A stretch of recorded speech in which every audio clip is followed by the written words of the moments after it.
کہ یہ ملک و قوم کو پیچھے رکھ دیتے ہیں، اپنی انا کو ناپتے ہیں اور یہ سمجھتے ہیں کہ ہماری انا بڑی ہے، اس لیے وہ یکدم ریلیف دینے کے اس میں، یا شاید وہ اپنے آپ اپنے طور پر شرمندہ سے ہیں کہ ہم نے کیا کر دیا ایک پاکستان کے مقبول ترین لیڈر کے ساتھ، تو اب شاید وہ ایک دم ریلیف تو نہ دے سکیں، جو کہ ان کا حق ہے عمران خان کا اور ان کی پارٹی کا، لیکن قطرہ ریلیف دینے پر وہ مجبور ہو گئے ہیں، کیونکہ پریشر ان پر بڑھتا جا رہا ہے، اور اسپیشلی وہ لوگ جو دینے والے ہاتھ ہوتے ہیں، چاہے وہ IMF والے ہوں، چاہے وہ محمد بن سلیمان ہوں، چاہے کوئی اور ادارہ، محکمہ یا ملک ہو، جب وہ دینے پہ آتا ہے، جب ان کا ہاتھ دینے والا ہے اور ہم لینے والے ہاتھ پہ ہیں، تو پھر ان کی بات سننی پڑتی ہے۔ تو آپ دیکھیں گے کہ آنے والے دنوں میں کچھ ریلیف ہوتا آپ کو نظر آئے گا۔ اور اب بات کرتے ہیں کہ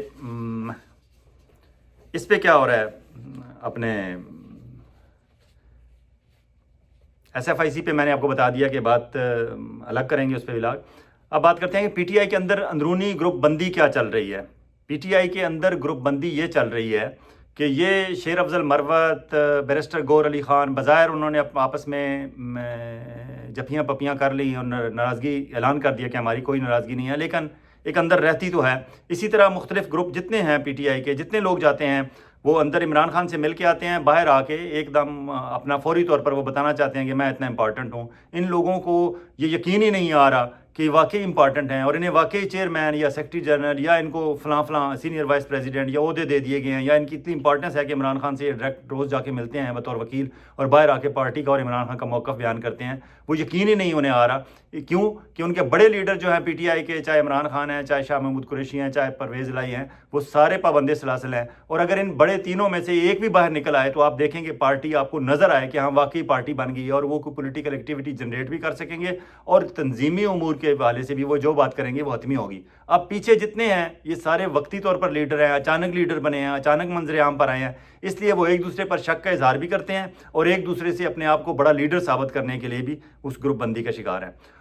ابھی پہلا ان کا کور کمیٹی کا اجلاس ہوا ہے، جس پہ باقاعدہ کوئی سنجیدہ کوشش لگتی ہے کہ اس کور کمیٹی کا ابھی جو 2 دن پہلے اجلاس ہوا ہے اس سے کوئی سنجیدہ چیزیں باہر نکلی ہیں۔ فار ایگزامپل انہوں نے فیصلہ کیا ہے کہ 30 مارچ کو وہ جلسہ کریں گے اسلام آباد میں، اچھا فیصلہ ہے ان کا، لیکن اس کے درمیان پھر انہوں نے گیپ کافی دیا۔ انہوں نے کہا کہ ہماری دوسری بڑی ایکٹیویٹی پولیٹیکل ایکٹیویٹی ہوگی 21 اپریل کو کراچی میں، وہاں وہ عوامی ریلی کریں گے۔ یہ بھی ان کا اچھا فیصلہ ہے، کیونکہ اسلام آباد اور کراچی 2 ایسی جگہیں ہیں جہاں وہ سمجھتے ہیں کہ تھوڑے سے وہ محفوظ ہیں، اور ان کے لوگ، ان کے حامیوں کی تعداد زیادہ ہے، تو وہ پولیٹیکل گیدرنگ کر سکتے ہیں۔ پنجاب کی طرف وہ ابھی نہیں بڑھ رہے، کیونکہ وہاں آپ کو پتہ ہے وہ شاید وہاں اس طرح سمجھتے ہیں کہ وہاں مسلم لیگ نون انہیں ٹف ٹائم دے گی، اور اسپیشلی وہاں چیف منسٹر اگر مریم نواز ہیں تو ان کا جو منتقم مزاج قسم کی ان کی طبیعت ہے، شاید وہ انہیں آزادی سے جلسہ جلوس نہ کرنے دیں۔ اسلام آباد میں یہ سمجھتے ہیں کہ شاید ہم KPK سے اور ادھر سے ہمارے لوگ آ جائیں گے، اسلام آباد میں ہم کر سکیں گے، اور اسلام آباد جنرلی بھی وہاں وہ کلیم کرتے ہیں کہ تینوں سیٹیں ہم جیتے ہوئے تھے اور ہماری یہ میجورٹی ہے۔ دیکھیں گے کس طرح کا ان کا اجتماع ہوتا ہے، لیکن کراچی والا یقیناً ان کی ریلی وہاں کامیاب ہوگی، کیونکہ کراچی میں PTI کا بہت زور ہے سیاسی طور پر۔ پھر انہوں نے ایک اور فیصلہ کیا کہ 25 مارچ کو یہ IMF کے ساتھ جتنی پاکستان کی بات چیت ہوئی ہے اس پہ پریس کانفرنس کریں گے۔ اس کے علاوہ انہوں نے یہ فیصلہ کیا ہے کہ ملکی اکانومی کے حوالے سے معیشت کے موضوع پہ مختلف جگہوں پہ سیمینار منعقد کیے جائیں گے، جس میں وہ لوگ جس طرح مزمل اسلم اور شوکت ترین اگر منظر عام پر آ گئے، یا اور جتنے لوگ ہیں جو ان کے ساتھ جڑے ہوئے ہیں، PTI کی سوچ رکھنے والے ہیں، یا دوسرے اکانومی کے ماہرین کو بھی بلائیں گے، تو یہ بھی ایک اچھا سلسلہ ہوگا۔ ایکٹیویٹی تو نظر آئے گی نا، نظر آئے گا کہ یہ سنجیدہ ہیں، ادروائز تو کوئی سنجیدگی نظر نہیں آ رہی اب تک۔ البتہ ایک اور انہیں عدالت میں جانے کی اجازت کے حوالے سے ایک مسئلہ تھا، تو اسلام آباد ہائی کورٹ سے انہیں رجوع کیا، اجازت مل گئی، اور اب شاید کل یا پرسوں شہریار افریدی، شاندانہ گلزار، راجہ ناصر عباس جو مجلس وحدت المسلمین کے سربراہ ہیں وہ، اور فردوس شمیم نقوی جو کراچی میں PTI کے بڑے لیڈر ہیں، ان چاروں کو اجازت ملی ہے کورٹ کے ذریعے کہ آپ جا کے عمران خان سے مل سکتے ہیں۔ اب یہ چاروں جب بندے عمران خان سے مل کے آئیں گے تو میرا اندازہ ہے کہ عمران خان یقیناً ان کو انسٹرکشنز انہیں نہیں دے گا، اور آپ کو لگے گا کہ ان کا کورس آف ایکشن تھوڑا سا چینج ہوا ہے، کیونکہ علامہ راجہ ناصر عباس بھی بڑا سالڈ اپنا ایک سٹانس رکھنے والے ہیں اور ایکٹیولی کام کرنے والے ہیں، اور جتنا یہ اتحاد ہوا نہیں ہوا، یہ مخصوص نشستوں کے معاملات، یہ وہ اس پہ علامہ راجہ ناصر عباس اپنا ایک ان کا پوائنٹ آف ویو ہے، وہ جب عمران خان سے کھل کے بات کریں گے تو یقیناً باہر آ کے کوئی انسٹرکشنز بہتر ان کے ذریعے پاکستان تحریک انصاف کو ملیں گی، تو ایکٹیویٹی نظر آئے گی۔ اور جہاں تک باقی لیڈران کی بات ہے، شاندانہ گلزار کے حوالے سے میں انہیں شاندارانہ گلزار کہتا ہوں، کیونکہ جس طرح انہوں نے اب تک ان کی اپیرنس آئی ہے، پبلک اپیرنس ان کی آئی ہے، یا جس طرح وہ مردانہ وار الیکشن لڑی ہیں، بطور خاتون ہوتے ہوئے مردانہ وار الیکشن لڑی ہیں NA30 KPK سے، اور جس طرح وہ الیکشن کا وہاں وہی ان پہ بھی وہ فارم 45 47 والا کام ہونے لگا تھا، لیکن وہ ڈٹ کے کھڑی ہو گئی اپنے لوگوں کے ساتھ کھڑے ہو کے، اور وہاں لوکل ایڈمنسٹریشن کو انہوں نے چیلنج کیا۔ اس کے علاوہ بھی جہاں جہاں ان کی اپیرنس ہوئی ہے، اور پھر جو انہوں نے اس پہ بات کی ہے کہ فارن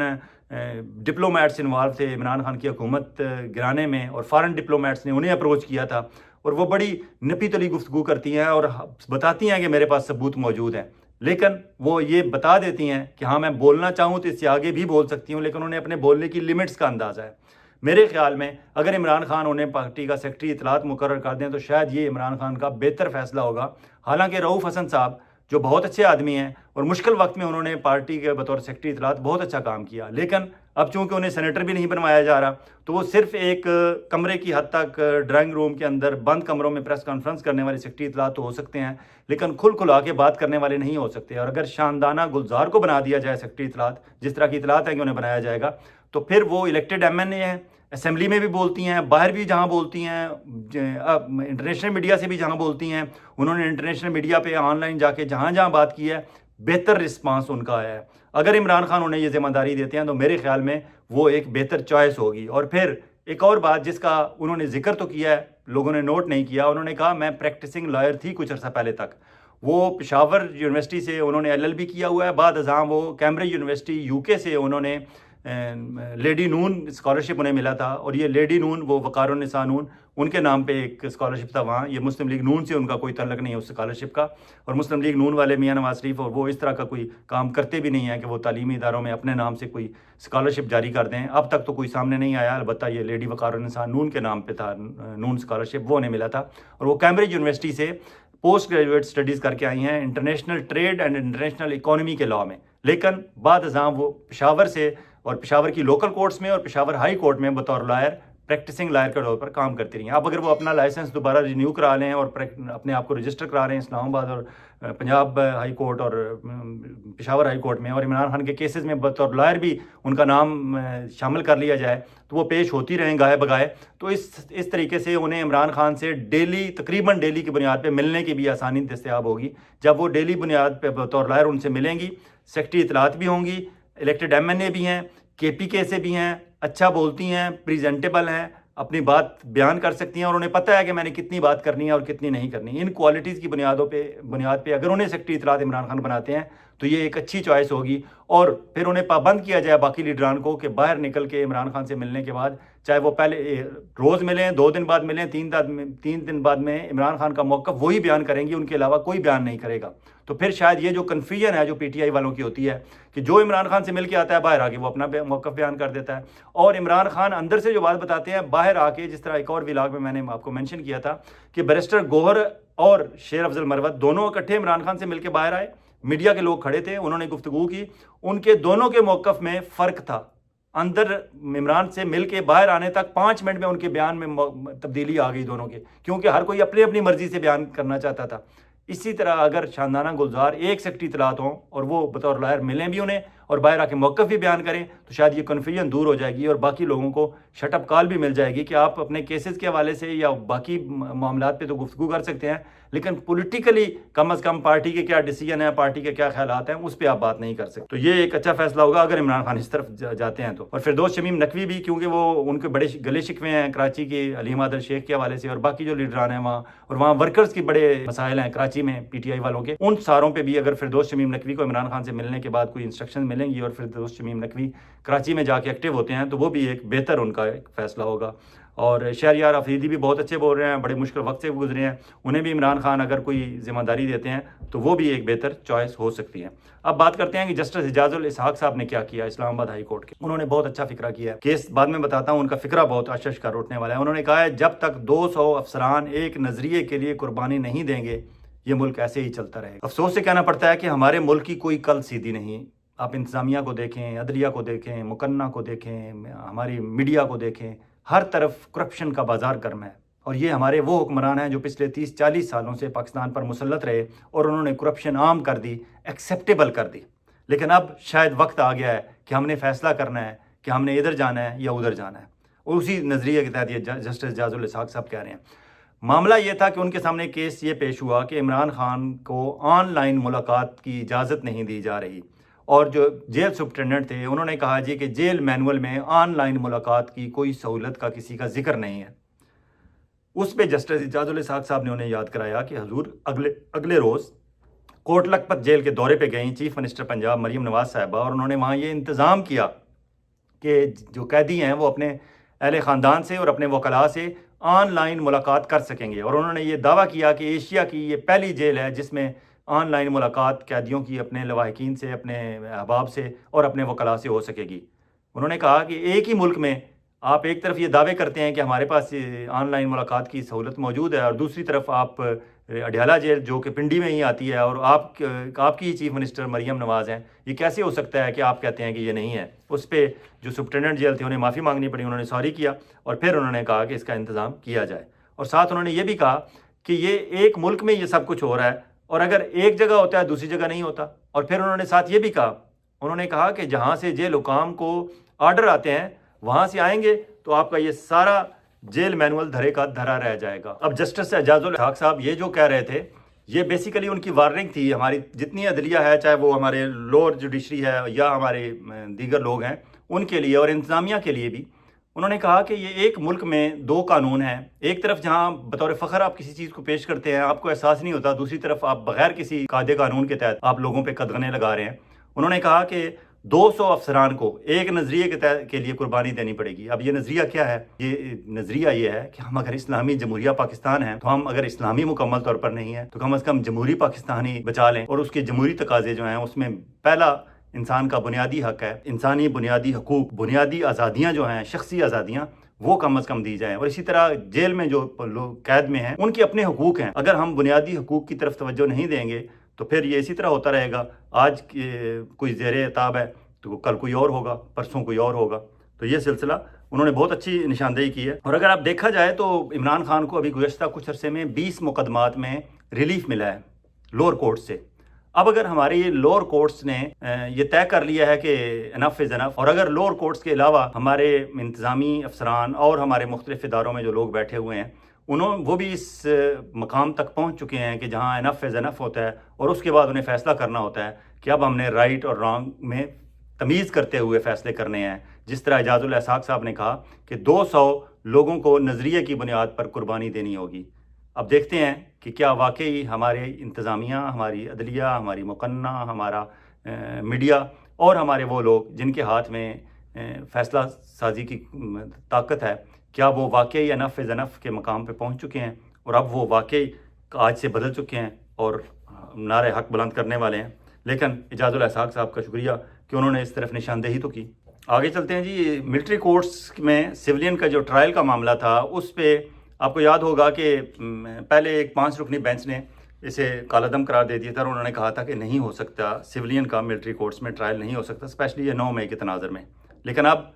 ایک بڑا بینچ اپنے طور پر چیف جسٹس قاضی فائز عیسی صاحب نے بنایا۔ پہلے 5 رکنی بینچ تھا، انہوں نے 6 رکنی بنا دیا ہے۔ شاید وہ 7، 8، 9 کا متحمل نہیں ہو سکتے، کیونکہ وہ ان سینئر ججز کو باہر رکھنا چاہتے تھے اس لارجر بینچ سے، جن کے بارے میں انہیں شک ہے کہ اگر وہ ان میں سے ایک بھی بندہ وہاں موجود ہوا تو وہ ہیئرنگ کے دوران ہی پورا کیس اڑا کے رکھ دے گا اپنے ریمارک سے اور اپنے کویسچننگ اینڈ کراس کویسچننگ سے۔ اس لیے اب تک جو نام سامنے آئے ہیں، جو پہلا 5 رکنی بینچ تھا جس نے خلاف فیصلہ دیا تھا سویلین کے ملٹری کورٹس میں ٹرائل کا، اس میں اعجاز الاحسن صاحب تھے، مظاہر نقوی صاحب تھے، اور جنہوں نے دیا تھا انہیں بعد ازاں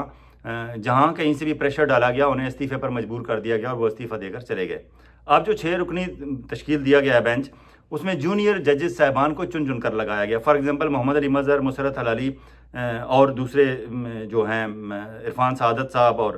دیگر جو نئے آنے والے ہیں ان کو لگایا گیا۔ اور آپ کو یاد ہوگا کہ قاضی فائز عیسی صاحب نے 1، 2، 3 مقدمات میں اپنے ساتھ محمد علی مظہر اور مسرت حلالی کو بٹھایا، اور پھر بلے کا نشان ہو یا دوسرے ہوں، پی ٹی آئی کے خلاف فیصلے انہوں نے دیے، اور یہ جونیئر ججز ساتھ ان کے بیٹھے ہوئے ایسے تھے جیسے یس سر، اوکے سر، رائٹ سر، ڈر کے کوئی ریمارکس بھی دے رہے تھے، لیکن فیصلہ انہوں نے وہی کیا جو قاضی فائز عیسی صاحب نے کیا، اور وہ قاضی فائز عیسی صاحب کے ساتھ آمین آمین کر رہے تھے۔ اب بھی یہ جو 5 ججز انہوں نے بٹھائے ہیں وہ یہ سارے جونیئر ترین ججز ہیں۔ سینئر ججز جن میں عطر من اللہ ہے، منیب اختر ہے، منصور علی شاہ ہیں، جمال مندوخیل ہیں، انہیں نہیں بٹھایا گیا، اور اسے 6 سے بڑا بینچ وہ بنا بھی نہیں سکتے تھے کہ وہ اگر 7 8 9 بناتے تو ان کے نام دینے پڑتے تھے، کیونکہ ججز اتنے زیادہ تو جج ان کے پاس ہیں ہی نہیں. تو قاضی فائز عیسی صاحب نے بڑا سلیکٹیو سا جج بنایا ہے. آپ دیکھتے ہیں کہ یہ آگے ہیئرنگ کیسی اس طرح چلتی ہے اور وہ کیا فیصلہ دیتے ہیں. لیکن پہلے ہی 9-10 مہینے تو ہو گئے ہیں. بہت سارے لوگوں کا تو قصور ہی اتنا ہے کہ ان کی سزا میکسیمم 9 مہینے ہوگی، اور وہ سزا جتنی ان کی بنتی ہے وہ پوری کر چکے ہیں. لیکن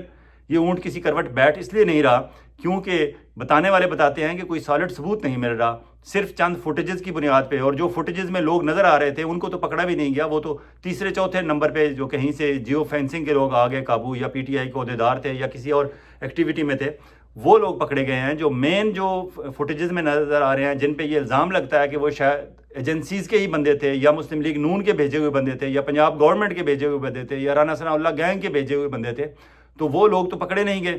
اور باقی جو پکڑے ہوئے ہیں ان کے خلاف ثبوت کوئی جڑ نہیں رہے کہ ان کو سزا دی جائے. اور پھر یہ سول ملٹری کورٹس والا بھی معاملہ ہے کہ انٹرنیشنلی بھی بات جاتی ہے کہ سولین کا معاملہ ہے، سولین ایشو ہے، آپ اسے ملٹری کورٹ میں کیوں ٹرائل کر رہے ہیں. لیکن دیکھیں اب یہ کیا ہوتا ہے. لیکن جو بینچ تشکیل دیا ہے اس سے بہت سارے لوگوں کو اندازہ ہو گیا ہے کہ فیصلہ کیا ہوگا، اور بینچ کی وجہ سے یہ سوال ہوتے ہیں. اگر وہ بینچ بڑا بناتے جس میں یہ سارے باقی لوگ بھی شامل ہوتے تو پھر شاید یہ سوال بھی نہ ہوتے. اینی ہو،